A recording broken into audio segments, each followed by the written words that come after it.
Buenas tardes con todos y responsable del equipo de asistencia técnica pedagógica de la Dirección de Educación Inicial, y en nombre del Ministerio de Educación quiero darles la bienvenida y agradecerles por su presencia y por tomarse un tiempo para conectarse.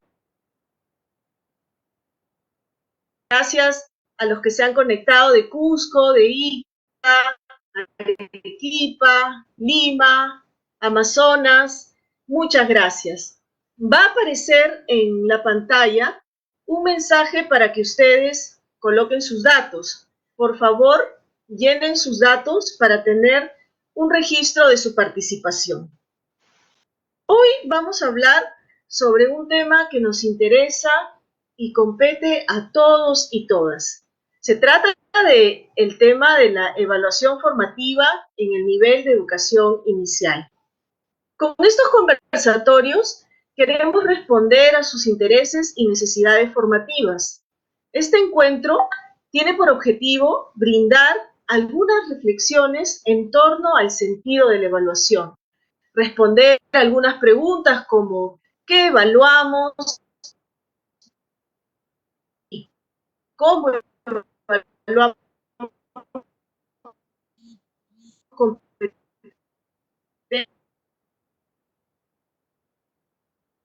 de nuestra invitada? Les voy a decir cómo hemos organizado este evento, ¿de acuerdo? Tendremos una presentación del tema, una ronda de preguntas que serán respondidas de esta jornada, ¿sí? Invitamos a todas y todos los que están viendo desde las distintas regiones de nuestro país a realizar sus preguntas. Para hacerlo, fíjense por favor en la cajita de comentarios. Recuerden poner su nombre. Las especialistas de asistencia técnica de la Dirección de Educación Inicial serán las que organicen sus preguntas para entregárselas a nuestra invitada. Bien, ahora voy a presentarles a nuestra invitada. Ella es María José Ramos Haro, coordinadora de gestión curricular de la Dirección de Educación Inicial del Ministerio de Educación. Ella es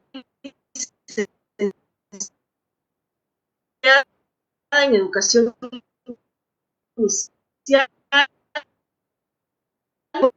formación en atención temprana del desarrollo infantil, 17 años de experiencia como docente de aula. Bueno, debo decirles que conozco a María José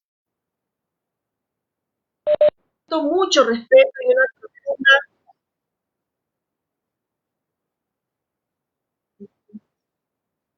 ¿Sigo?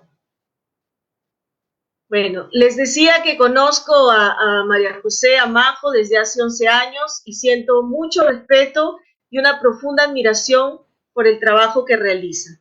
Bienvenida, María José. Gracias, Charito.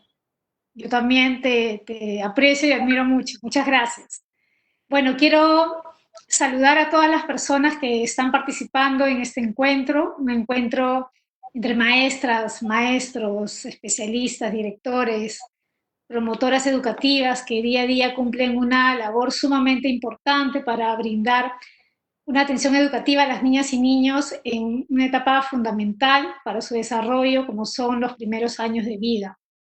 Y que dado el contexto, nos está tocando acompañarlos de manera remota, tanto a ellos como a sus familias.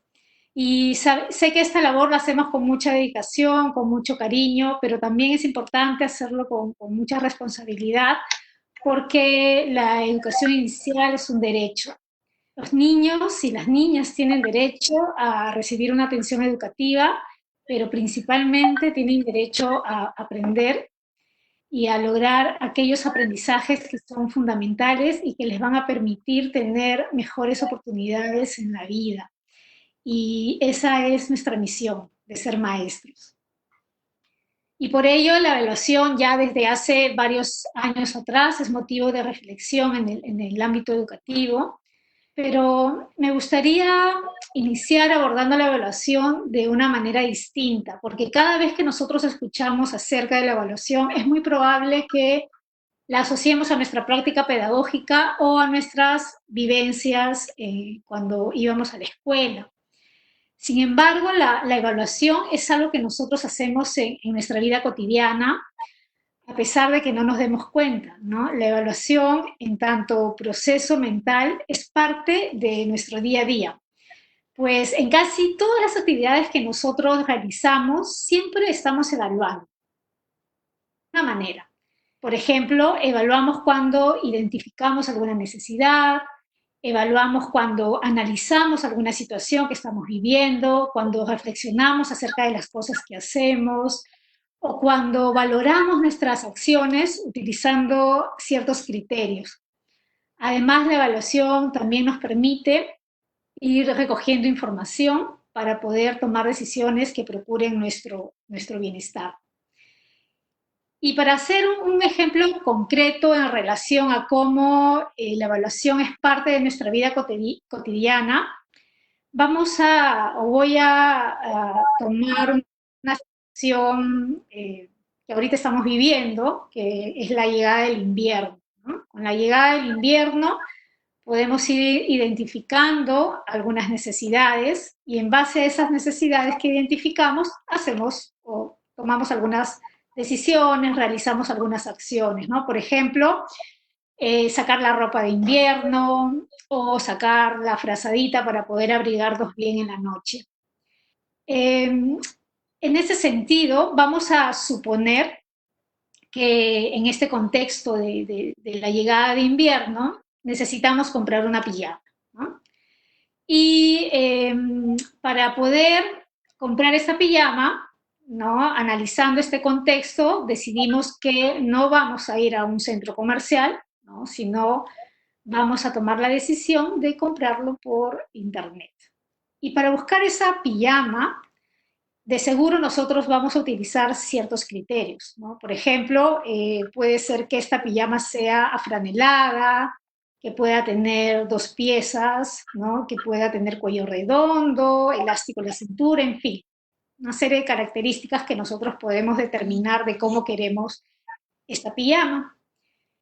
Y en base a estos criterios hacemos nuestro pedido y luego de varios días, cuando nos llega la pijama, ¿no? Vamos a seguramente a evaluarla, observando en función a los criterios que nosotros hemos determinado, el valor en cuanto a su función y calidad, ¿no? Para poder nosotros tomar una decisión, si nos quedamos con la pijama, la devolvemos o retroalimentamos al vendedor para que nos dé la pijama con las características que nosotros deseamos.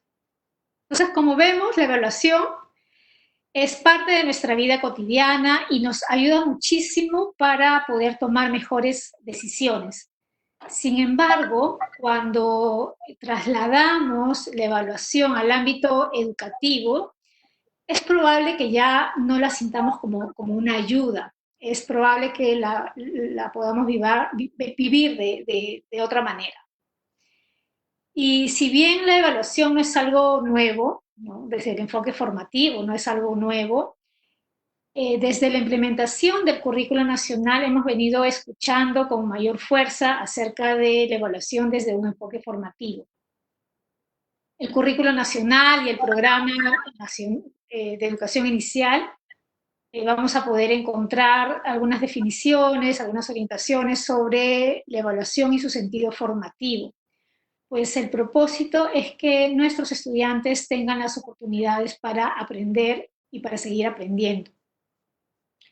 Y en este marco de la implementación del currículo han ido saliendo algunas orientaciones, algunas normativas, y de igual manera hemos tenido capacitaciones, se han organizado algunos actas, hemos tenido streamings, cursos virtuales, también sobre evaluación formativa. Pero a pesar de todo ello, resulta todavía algo complejo poder insertarla en nuestra práctica pedagógica y más aún en este contexto de educación remota. Y bueno, de este conjunto de normativas, documentos y capacitaciones que hemos venido recibiendo, han ido saliendo una serie de conceptos, de términos, de elementos que conforman, digamos, o se desprenden de la evaluación formativa. Y estos elementos nosotros los debemos de considerar desde la planificación y obviamente también deben estar presentes en el desarrollo y en el cierre de un proceso de aprendizaje, ¿no? Estos conceptos, estos términos son los criterios de evaluación, podemos encontrar términos como la retroalimentación, las rúbricas, las producciones, las evidencias de aprendizaje.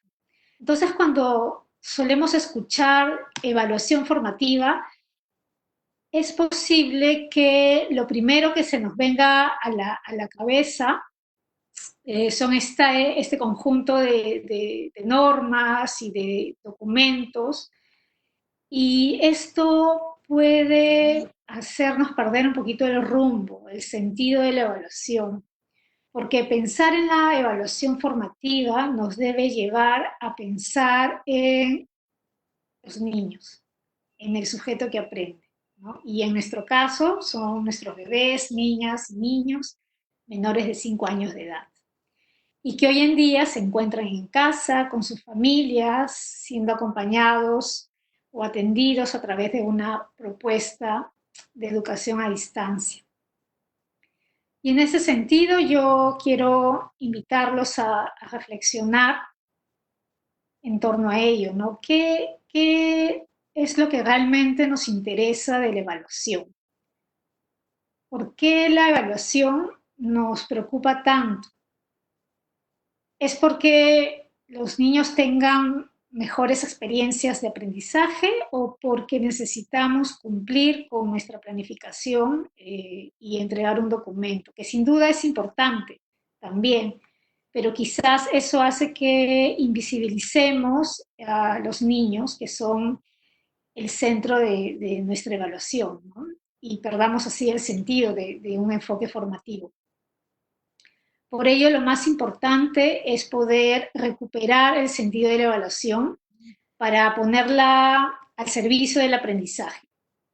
Si nuestra centralidad está puesta en los niños, es probable que podamos comprender mejor todos estos conceptos, términos y procesos de los cuales hemos venido hablando a través de estos documentos, estas normativas y estas capacitaciones que hemos ido recibiendo.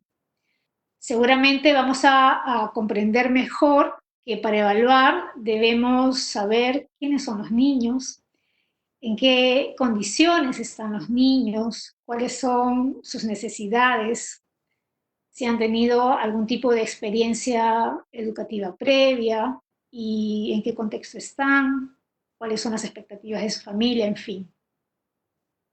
Entonces es importante recuperar el sentido de la evaluación para poder comprender mejor para qué evaluar. Y definitivamente la idea es evaluar para promover que los niños puedan desarrollar competencias que les permitan tener mejores oportunidades en la vida. Evaluamos para tomar decisiones y poder generar oportunidades de aprendizaje. Evaluamos para retroalimentar a los niños y a sus familias, ¿no? Dado este contexto, y ayudarlos a reflexionar sobre lo que aprenden y cómo van aprendiendo, ¿no? Que puedan los niños ir reconociendo sus fortalezas, sus dificultades, sus necesidades. Y sobre todo, evaluamos para que los niños puedan confiar en sus propias capacidades, que puedan asumir desafíos, aprender de sus errores y compartir lo que ellos saben y pueden hacer. Ese es el sentido de la evaluación.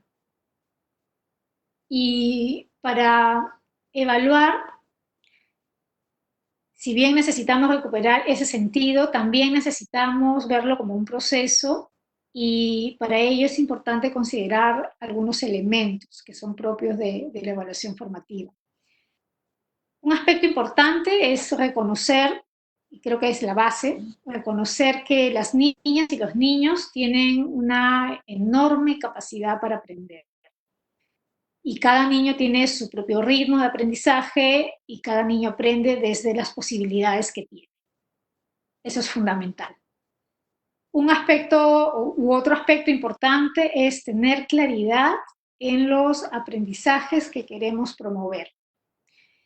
Bueno, sabemos que en el marco del currículo nacional nosotros, o nuestro propósito es que los niños y las niñas desarrollen competencias. En el caso de educación inicial son 14 competencias para el segundo ciclo, 7 competencias en el caso del primer ciclo. Y en este contexto se han hecho énfasis en aquellas competencias que están vinculadas al bienestar emocional, al cuidado de la salud, a la convivencia en el hogar y al cuidado de los recursos en el hogar y a la ciudadanía. Y bueno, estas competencias ahora se están promoviendo a través de la estrategia Aprendo en Casa, que nos ofrece una serie de experiencias de aprendizaje, ¿no? Otro de los aspectos importantes a considerar para poder evaluar es poder establecer los criterios de evaluación. Y para ello vamos a recordar el ejemplo de la pijama. Cuando necesitamos hacer el pedido de hacer la compra por internet del pijama, utilizamos algunos criterios, ¿verdad? Estos criterios son las características, las cualidades que debía de tener esa pijama, ¿no? Y con la cual empezamos a buscar, ¿no?, a través de la oferta que nos podría ofrecer una plataforma web. Y estos mismos criterios nosotros los utilizamos para poder también evaluar esa pijama una vez que nos llega a casa. Y de esa manera poder tomar decisiones. En el caso de nuestra práctica educativa o en el caso de la evaluación formativa, los criterios de evaluación van a ser esos referentes que nos van a permitir también evaluar las cualidades o las características de esos aprendizajes que queremos promover y que nos permiten de alguna manera también determinar en qué nivel o en qué proceso de desarrollo se encuentran los niños. Los criterios de evaluación nos permiten también valorar, ¿no?, esto, lo que los niños saben y pueden hacer, y nos permite también poder tomar algunas decisiones, como poder determinar las evidencias de aprendizaje. Ahora, ¿cómo podemos establecer estos criterios de evaluación? Es una de las preguntas que muchas maestras y maestros se plantean. Para poder establecer los criterios de evaluación, es importante tomar como referencia los estándares de aprendizaje. ¿Por qué los estándares de aprendizaje? Porque estos estándares nos van describiendo esas cualidades, esas características, ¿no?, que nos van a permitir ver en qué nivel de desarrollo están los niños en relación a las competencias. Debemos de recordar que los estándares de aprendizaje están descritos en niveles de progresión, ¿no? Entonces, por ello decimos que es un referente, pues describen estas características, estas cualidades, estos recursos y capacidades que los niños ponen en juego en una determinada situación y que evidencian el nivel de desarrollo de las competencias que estamos promoviendo. Entonces podemos decir que las evidencias, o mejor dicho, los criterios de evaluación nos ayudan a tener ciertas claridades, ¿no?, en el momento de poder evaluar. Y nos permite también poder determinar algunas evidencias, porque cuando solicitamos evidencias, y ahora que lo estamos haciendo en este contexto, a partir de las experiencias de aprendizaje que se proponen en Aprendo en Casa, ¿no?, es importante poder pensar bien qué evidencias vamos a solicitar a las familias. Y para poder pensar en estas evidencias, para poder establecerlas, es que vamos a poder hacerlo a la luz de estos criterios, ¿no? Porque las evidencias no son cualquier foto o cualquier dibujo o cualquier producción que el niño haga, ¿no? Debe de tener ciertos elementos, ciertos criterios que nos permitan a nosotros poder darnos cuenta de ese proceso que los niños están viviendo y que les permite movilizar estos recursos y estas capacidades que ellos tienen, ¿no? No sé si están viendo el PPT, no logro ver yo, Omar. Sí,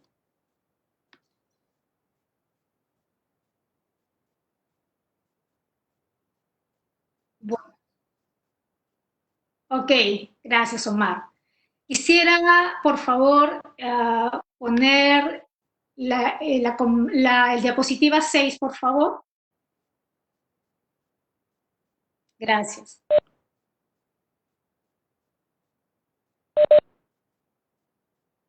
Bueno, en esta diapositiva he querido, una de las, ¿no? En las conversaciones que teníamos con Charito, me pidió por favor hacer énfasis en los criterios y en las evidencias, ¿no? Entonces, como podemos ver, y como ya lo he mencionado, estos criterios nos permiten valorar el aprendizaje de los niños para poder conocer en qué nivel o en qué proceso se encuentran en relación a la competencia. Y para poder establecer estos criterios es importante tomar como referencia los estándares de aprendizaje.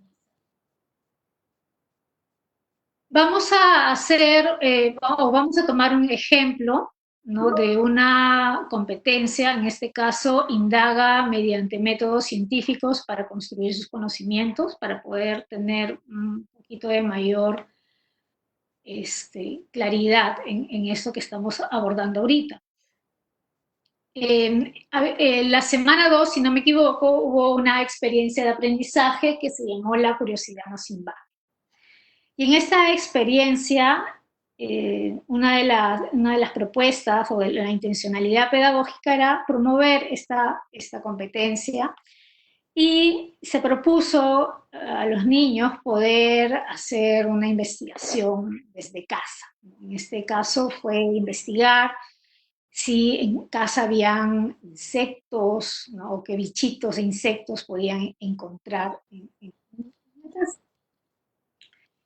Y para ello se propuso que los niños puedan proponer algunas ideas en relación a qué insectos creen que podría haber en la casa, en qué lugar podrían encontrar esos insectos, ¿no? Para que los chicos puedan de alguna manera plantear sus ideas, sus hipótesis, que puedan observar, ¿no? Hacer esta búsqueda, proponer ideas para buscar, ¿no?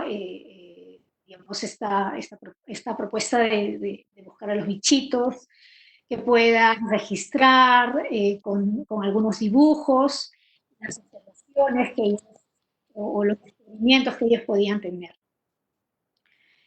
Y tomando esta situación, esta experiencia de aprendizaje, ¿no? Podríamos considerar que una evidencia sería el dibujo que los niños pueden hacer sobre los insectos que han encontrado en casa, considerando algunas características físicas a partir de lo que ha observado y describe lo que ha descubierto y cómo lo hizo. Entonces, para poder establecer esta evidencia, hemos tenido que tomar en cuenta la competencia y sus capacidades.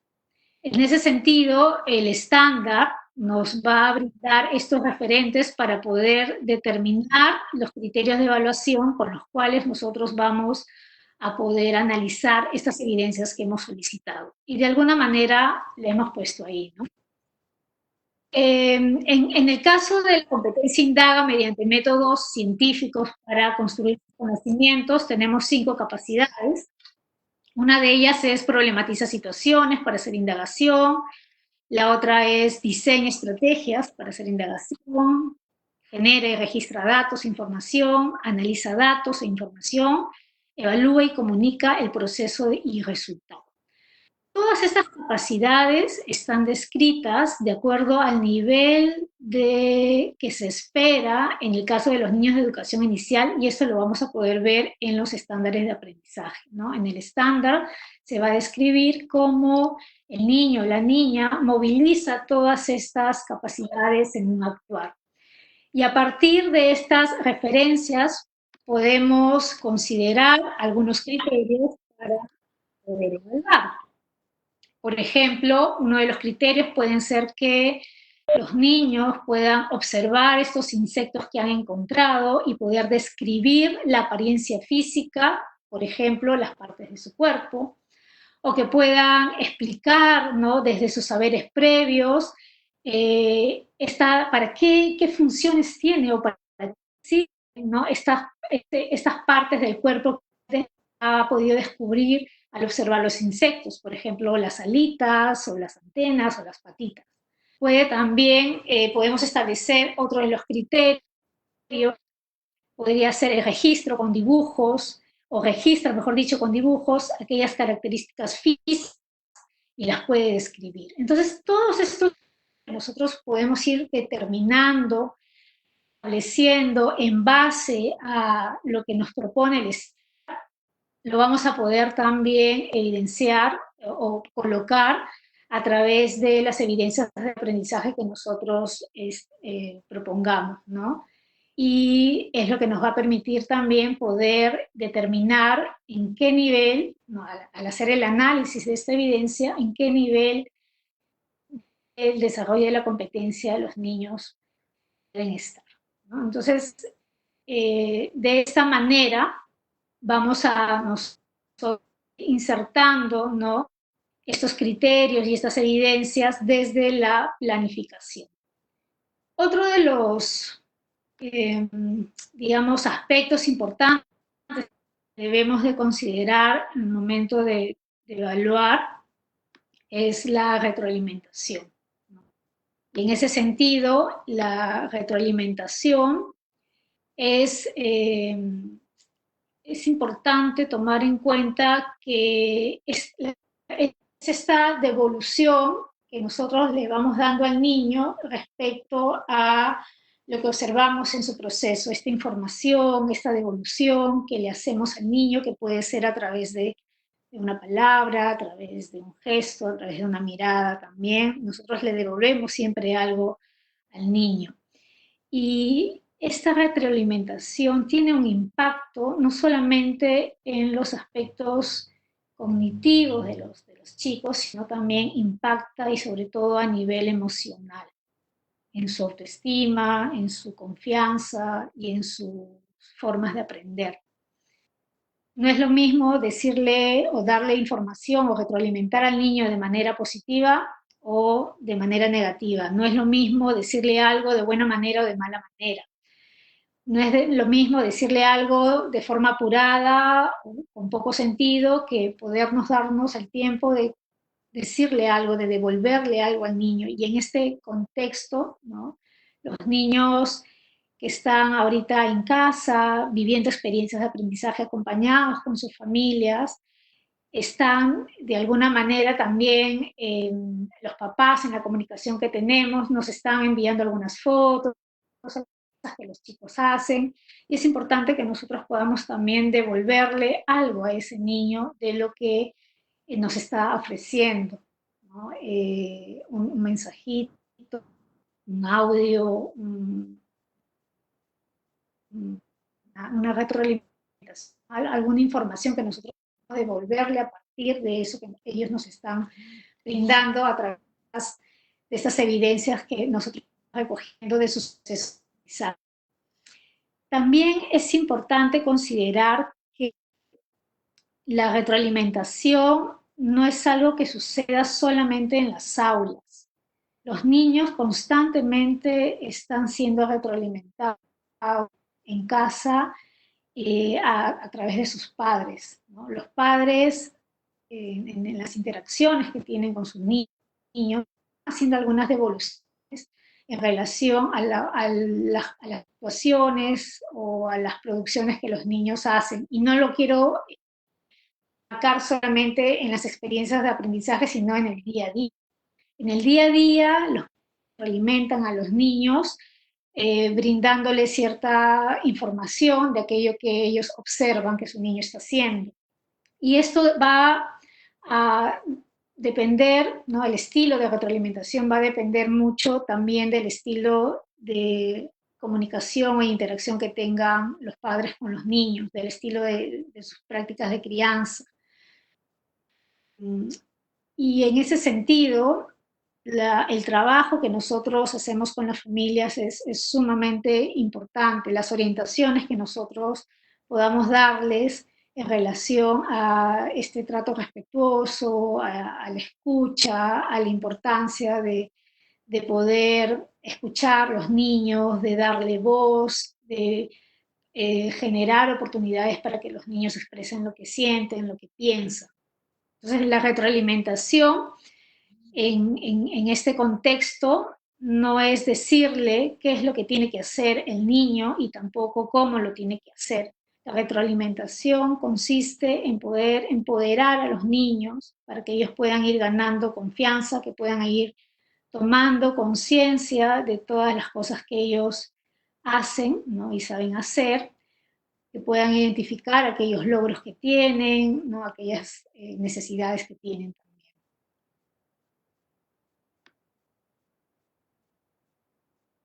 Y bueno,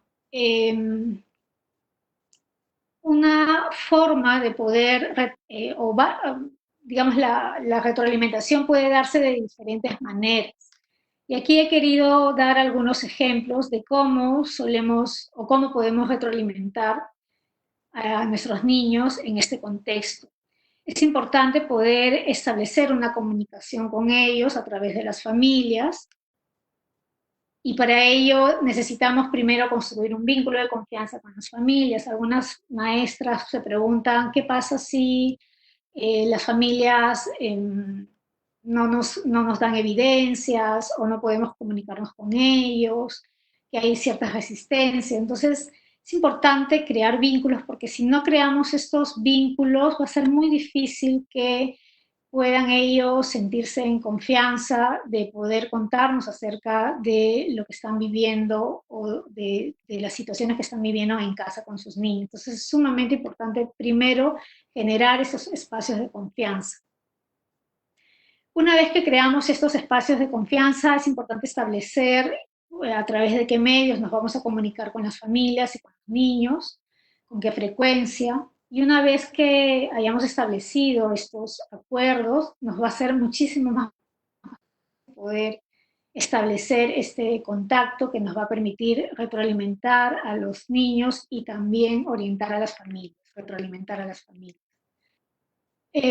Vamos a poder también retroalimentar a los niños cuando les ofrecemos algunas preguntas que los inviten a pensar, a reflexionar, ¿no? Acerca de las experiencias que han vivido. Por ejemplo, ¿cómo hiciste para? ¿Cómo te diste cuenta de? ¿Me cuentas cómo lo hiciste? Esta es una manera de poder retroalimentar a los niños, planteando algunas preguntas que los inviten a pensar. Otra forma de dar retroalimentación a los niños es cuando describimos aquello que observamos. He visto que, me he dado cuenta que, y aquí podemos hacer evidente algunos logros, ¿no? Me he dado cuenta que antes, me he dado cuenta que ahora, y podemos mencionar estos logros que nosotros vamos evidenciando a través de lo que los niños nos pueden contar o de lo que las familias nos pueden ir contando o de alguna evidencia que podemos nosotros ver que da cuenta del proceso que los niños han vivido. Podemos retroalimentar cuando valoramos sus logros y sus avances, ¿no? Al inicio me di cuenta que esto era muy difícil y ahora mira cómo estás logrando. Retroalimentamos cuando ofrecemos también algunas sugerencias para que puedan tener otras experiencias de aprendizaje. Si, ¿qué te parece si pruebas haciéndolo de tal manera?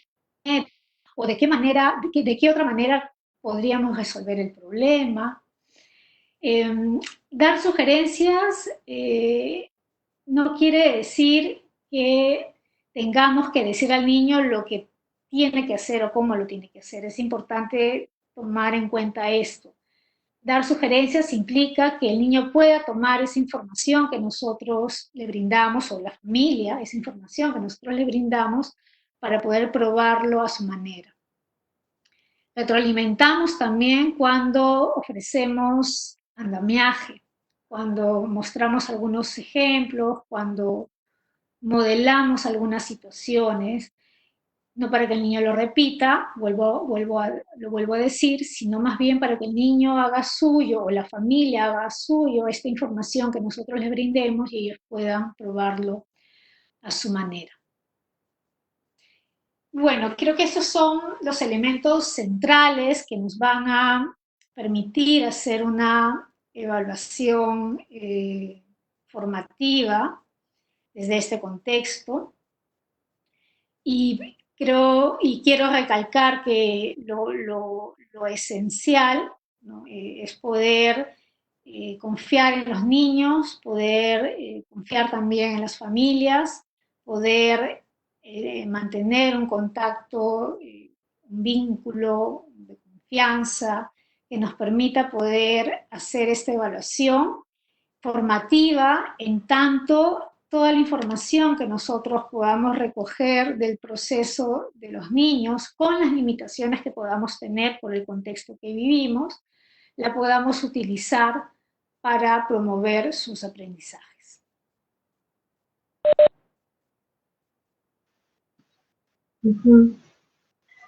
Bien, María José, sumamente interesante y muy, muy rico lo que nos comentas, ¿no? Este recorrido desde mirar la evaluación desde lo cotidiano y cómo es que en lo cotidiano identificamos algunos elementos que tienen que ver con criterios que yo utilizo para tomar algunas decisiones, ¿no? Y me parece sumamente interesante porque en este recorrido que partes desde lo cotidiano, de cómo nosotras como maestras nos podemos conectar con eso, que todo el tiempo tomamos decisiones y cuando tomamos decisiones hacemos uso de un conjunto de criterios, ¿no es cierto?, que nos van a dar cuenta de cómo estamos avanzando, ¿no? Yo rescato mucho de la presentación que has hecho el sentido de la evaluación, ¿no? De cómo recuperamos el sentido de la evaluación poniendo en el centro al niño, ¿no? El niño cómo es, qué necesita, en qué momento de su vida está, ¿no es cierto? Y cuáles son los aprendizajes a la luz del currículo nacional y del programa curricular, ¿no? Cuáles son los aprendizajes que el niño debiera desarrollar, ¿no? Y has hecho este recorrido dando cuenta de la información que aparece en los documentos curriculares, en el Currículo Nacional de la Educación Básica y en la herramienta del Programa Curricular de Educación Inicial, ¿no es cierto? Y también en la normativa. Y creo que para todas las colegas, y han surgido ahí varias preguntas de las colegas que han estado muy atentas escuchándote, con respecto a cómo has podido identificar con ejemplos los criterios, las evidencias, ¿no? La retroalimentación, como estos elementos que le dan vida, digamos, a la evaluación formativa, ¿no? Y en ese sentido, me quedo, digamos, con este ejemplo de la competencia de indagación indaga mediante métodos científicos, que es el nombre de la competencia, y cómo, mirando y teniendo claridad de la experiencia, considerando una experiencia de aprendizaje rica para los chicos, que es mirar este tema de los insectos, ¿no? De los bichos, teniendo claridad de lo que señala el estándar en relación a lo que los niños pueden hacer, ¿no? Con relación a esta competencia y mirando las capacidades y cómo éstas se movilizan en una actuación, ¿no? Los chicos pueden problematizar situaciones, diseñan, ¿no? Registran, generan datos, evalúan, ¿no?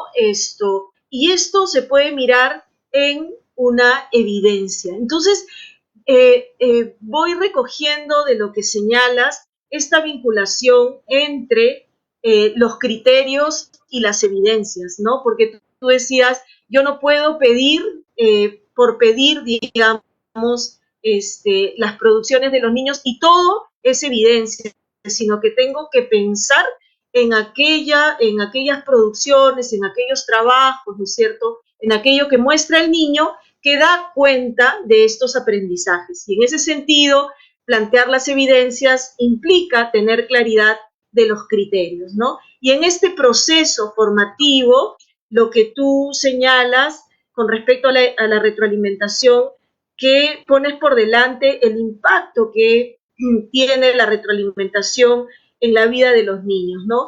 Y ahí has explicado de una manera muy clara este tema de ir generando vínculos con la familia, de generar vínculo con los niños y en este contexto, ¿no es cierto?, poder acercarnos a las familias y ver cómo se está realizando la retroalimentación desde las familias también, ¿no? Hay algunas preguntas, muchas preguntas, pero nos quedan 10 minutitos. Este tema siempre es un tema interesante y creo que darle la vuelta desde poner al chico en el centro nos ubica a nosotras como maestras de otra manera. Seguramente que nuestras maestras deben estar muy contentas con esta presentación. Nos preguntan, Majo, de cuál sería el instrumento más idóneo para el recojo de estas evidencias, ¿no? Y luego dice, ¿qué se evalúa? ¿La competencia o el estándar? ¿No? Otra pregunta también tiene que ver con cómo retroalimentar ahora que las familias ya no están pudiendo acompañar a sus hijos en sus aprendizajes, ¿no? Creo que esas tres, porque hay muchas más. Una más, que dice, ¿qué diferencia existe entre los criterios de evaluación y los desempeños?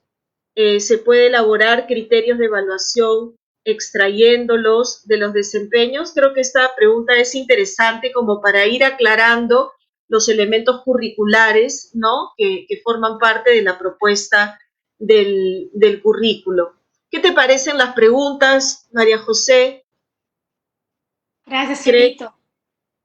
Creo que estas preguntas son muy importantes porque son justo las preguntas que nos planteamos desde nuestra práctica, ¿no? En relación a los instrumentos, desde la Dirección de Educación Inicial hemos ido dando algunas orientaciones para poder tener algunos instrumentos que nos permitan recoger evidencias. Hemos propuesto el portafolio, ¿no? Sabemos que es un instrumento sumamente valioso, sobre todo cuando hablamos de un enfoque formativo, porque nos permite poder no solamente recoger, ¿no?, estas producciones que los niños van haciendo a lo largo de un proceso, sino que nos permite sobre todo organizarlas en una línea de tiempo y permite visibilizar lo que los niños van aprendiendo.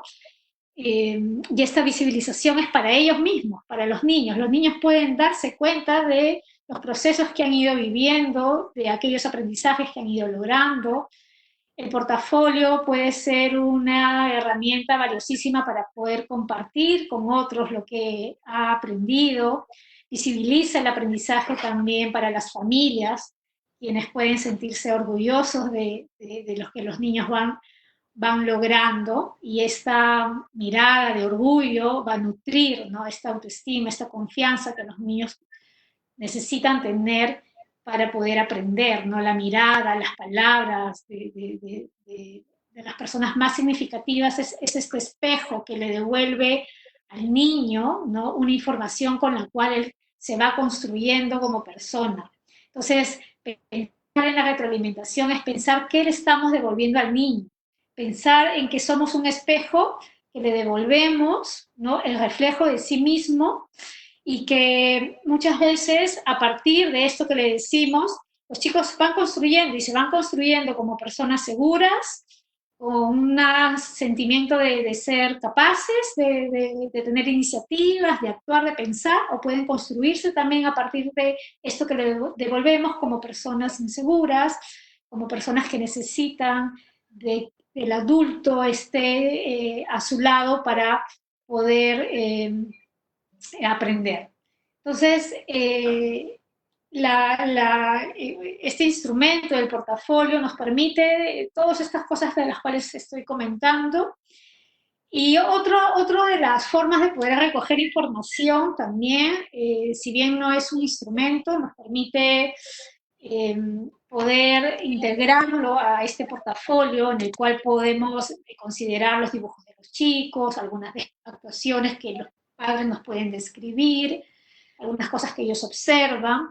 Y en las orientaciones hemos ido dando esta estrategia que le hemos llamado 2 estrellas, un deseo. 2 estrellas para que los padres puedan comunicarnos, ¿no?, aquellos logros, aquellos aprendizajes que ellos ven de sus niños, y un deseo como aquello que ellos consideran que es importante generar mayores oportunidades para que ellos puedan lograr ese aprendizaje. Y al portafolio lo hemos denominado la caja de los tesoros para que pueda estar en un contexto o más adecuado a este contexto en el cual los niños están. Por otro lado, es importante también que nosotros podamos ir teniendo, ¿no?, algún instrumento que nos permita registrar, ¿no?, todo lo que vamos, toda esta información que vamos recogiendo de los niños, un cuaderno de campo, por decirlo así.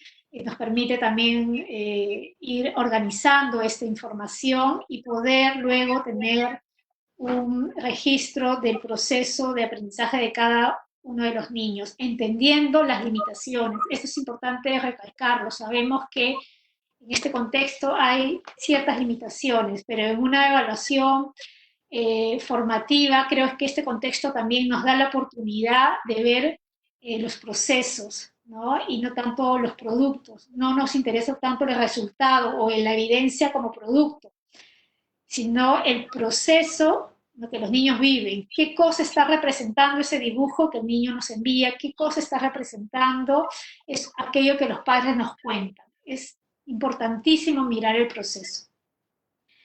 En relación a qué se evalúa, si la competencia o el estándar, es importante mencionar que el estándar describe el nivel de la competencia que esperamos los niños logren al finalizar determinados ciclos.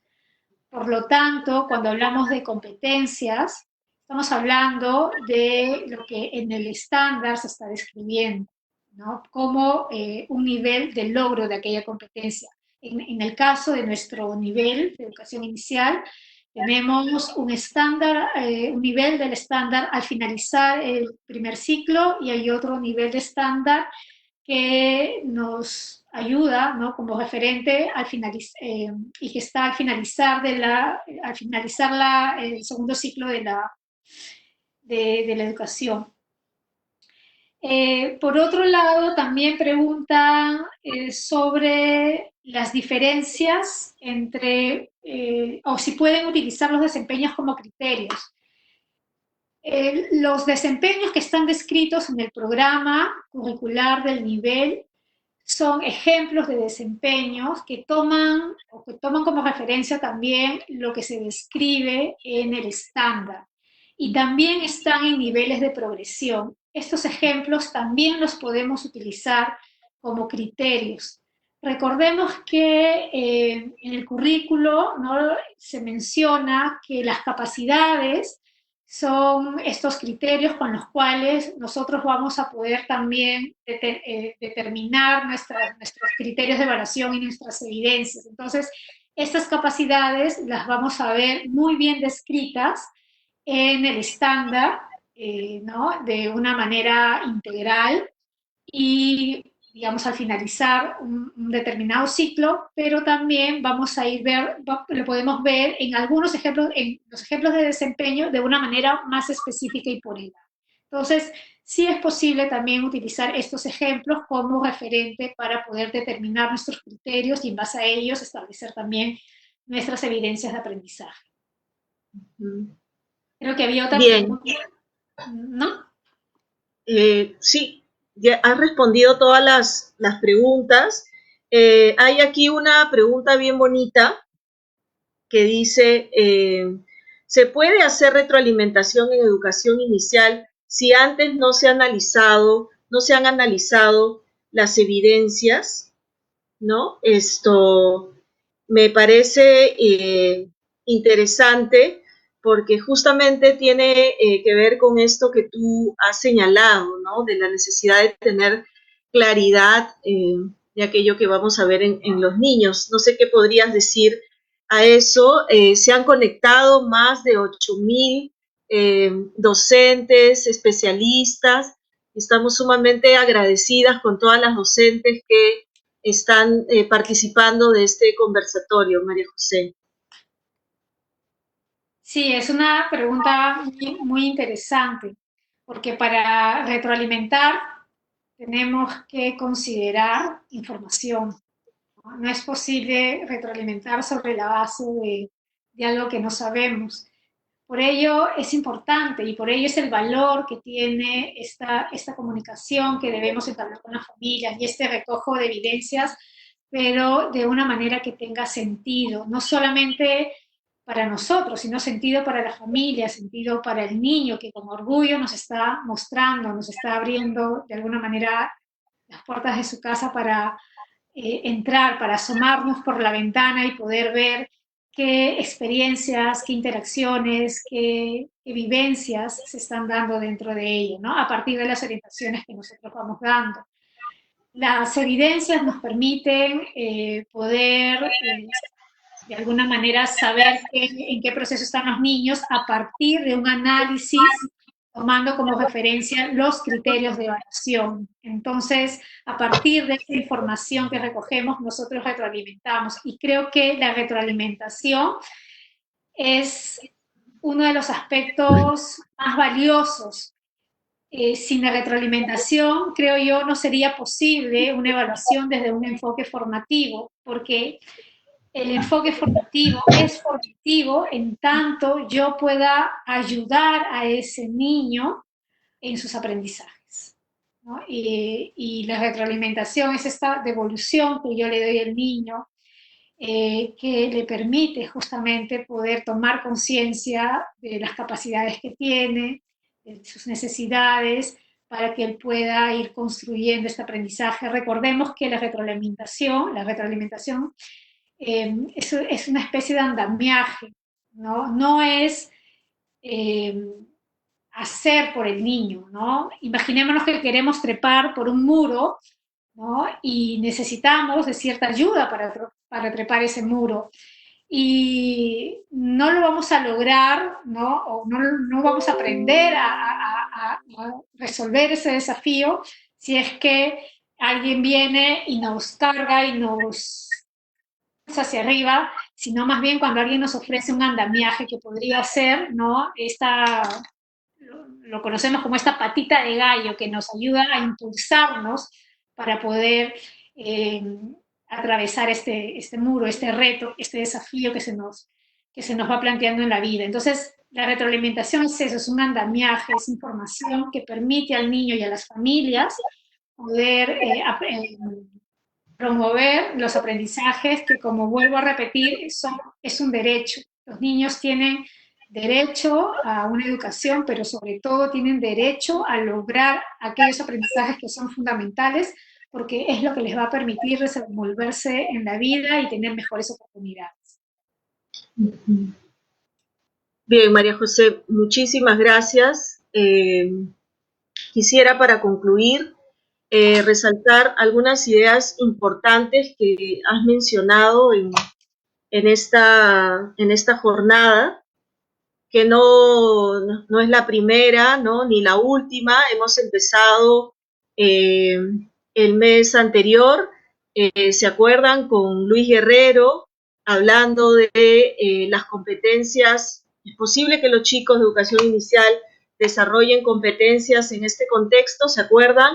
Y ahora miramos la evaluación formativa en el nivel de educación inicial y continuaremos con nuestros conversatorios una vez al mes para que todas ustedes, queridas docentes, queridos docentes, especialistas, puedan conectarse y comunicarse con la persona con el experto o experta que tiene toda la disposición de conversar con ustedes. Recuerden que hay una bandita donde aparece un link para que ustedes puedan inscribirse. Son más de 9,000 personas las que están conectadas. Les agradecemos muchísimo su participación. Y quisiera cerrar este conversatorio señalando algunos aspectos importantes, ¿no?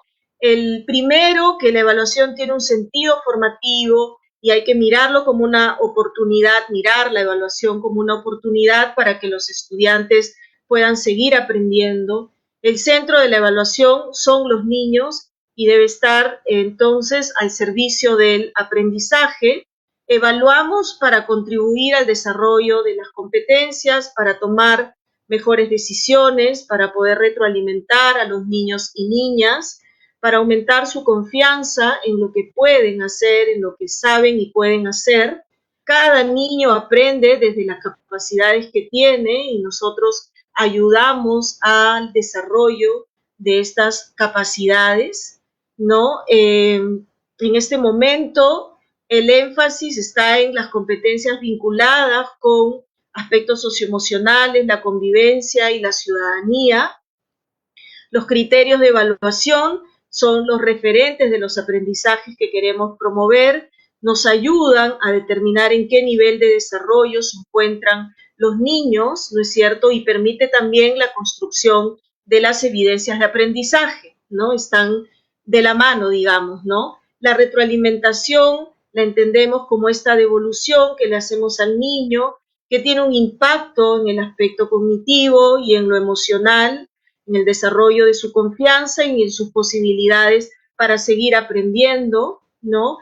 La retroalimentación no solo sucede en las aulas, ocurre también en el hogar, dentro de la familia, y ahí es bien importante mirar el tema del vínculo, el vínculo con la familia para saber cómo es esa familia, cuál es el contexto de esa familia, en qué contexto se desarrolla ese niño, cuáles son las interacciones que se dan y desde ahí poder intervenir con las familias para este acercamiento y aproximación con ellos y con los propios niños, ¿no?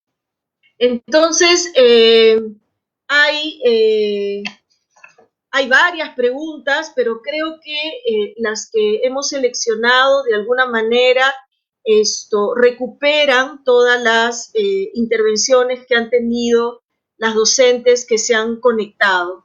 Agradecemos a todos los colegas, a todas las colegas que se han conectado desde las diferentes regiones del país, Piura, Lima, Moquegua, Amazonas, Ica, Cusco, Apurímac, Iquitos, todas las docentes que pertenecen a las distintas UGELes, muchísimas gracias. Para cerrar, les pido por favor que le den me gusta a la página de Facebook de Perú Educa. Agradecemos infinitamente a María José por la claridad de la presentación, por las respuestas. Yo me quedo muy feliz con la presentación de Majo. Y bueno, les recuerdo que el próximo mes de agosto nos volveremos a encontrar en el tercer conversatorio pedagógico de la Dirección de Educación Inicial. Muchísimas gracias a todas y todos. Buenas tardes.